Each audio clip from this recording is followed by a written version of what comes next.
Hey y'all, and welcome back to another video. I hope you guys are having a fabulous day. If you're new to my channel, my name is Amy, and today's video is going to be a few mom hacks that I have for when your kids are sick, but also how to clean your house after your kids have been sick or after you have been sick. So I hope you guys enjoy this video. Make sure to give it a thumbs up if you do, subscribe if you're new, and let's get started. Alright, so first I'm going to share with you what I'm calling mom hacks, but these are just things that I like to do whenever my kids are actually sick, or it could be when your husband's sick, when you're sick, anybody in the house really. These are the things that I like to do just to kind of keep the germs a little bit more contained so there's a lot less cleanup after they have gotten well.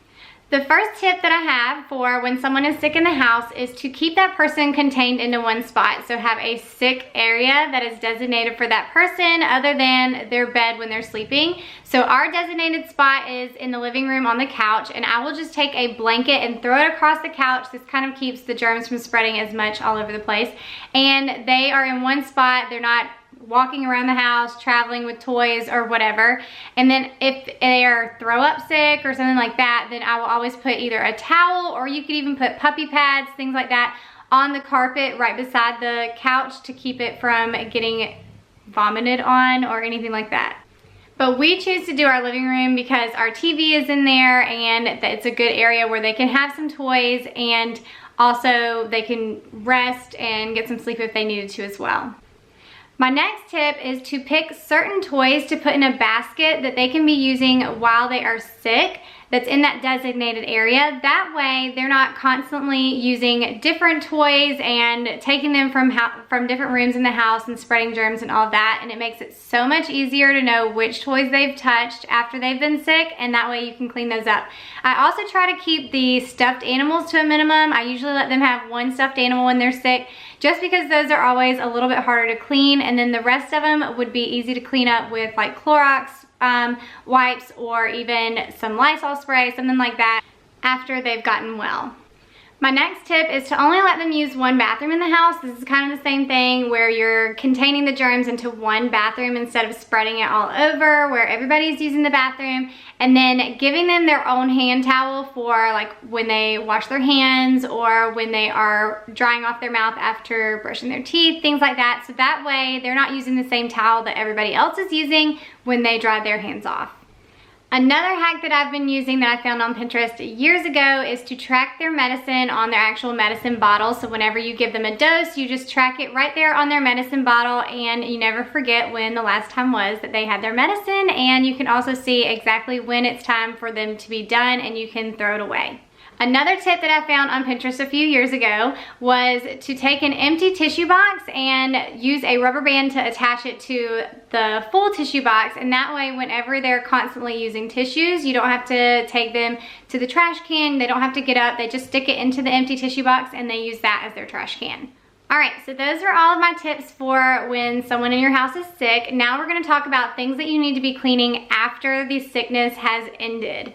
Okay, so the first thing that you're gonna wanna clean after everybody has gotten well is all of the laundry. So that includes the bedding on your kid's bed, any blankets that they have been using. Like I said, we use one on our couch, so we definitely use that, and then any blankets that they use to cover up with, pillow covers, and of course their clothes, and then any towels that have been used while they were sick as well.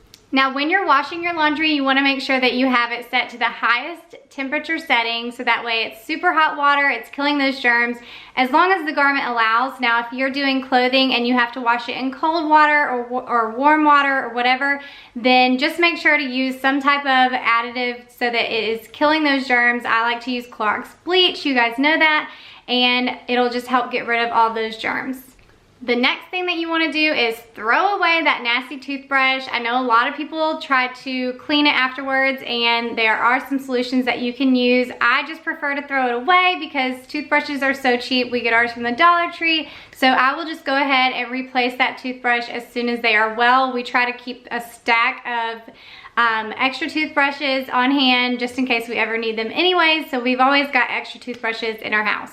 The next thing that you want to do is start disinfecting. You want to make sure that you disinfect your bathroom, especially the one that if you were containing them to one bathroom, make sure to really clean that bathroom down super well, disinfect the entire thing. I use the Method Anti-Bac in my bathroom, and I like to use this everywhere after anybody's been sick.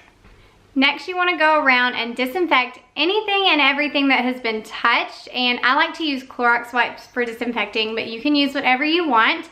And these are some of the things that I suggest wiping down. So your remote, any electronics that they have used, mine like to use their iPads, especially while they're sick.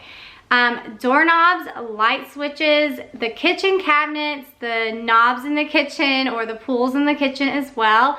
And then also the handrail, like on the stairs, anything and everything that could have possibly been touched that you can use a Clorox wipe for. You also want to make sure to disinfect any toys that they have been playing with, and that's why I like to keep them at a minimum, just so I know exactly which toys to disinfect, and I don't have to worry about going around the entire house doing this. Some toys you can actually disinfect by putting in the top of your dishwasher and running through a cycle in there. You can also lay them out on the floor, maybe take them outside and spray them down with Lysol or wipe them down with Clorox wipes as well. And then for stuffed animals, you can always throw them in a mesh bag and run them through the laundry and then let them air dry. And if you don't want to run your stuffed animals through the washing machine, you can always make your own home cleaning product with Clorox bleach and water, and then just spot clean your stuffed animals and then let them air dry. And then the last thing that you want to make sure that you clean whenever someone has been sick is the dishes. And I just run these through the hottest cycle that I can in the dishwasher. If you wanted to wash them in your sink, just make sure you're using really hot water so that you are disinfecting those dishes. Okay, so those are all of my tips for when your kids are sick and things that I think you should be cleaning afterwards and how I clean after my kids have been sick. If there's anything that I missed, definitely let me know down in the comments. I'm sure that other subscribers would love to know if I missed anything as well, because we want to make sure that those germs are not spreading and that nobody else is getting sick and we don't just keep getting sick over and over and it's not a cycle. So I hope that you enjoyed this video. Make sure to give it a thumbs up if you did. Subscribe if you're new, and I will see you guys in my next video. Bye.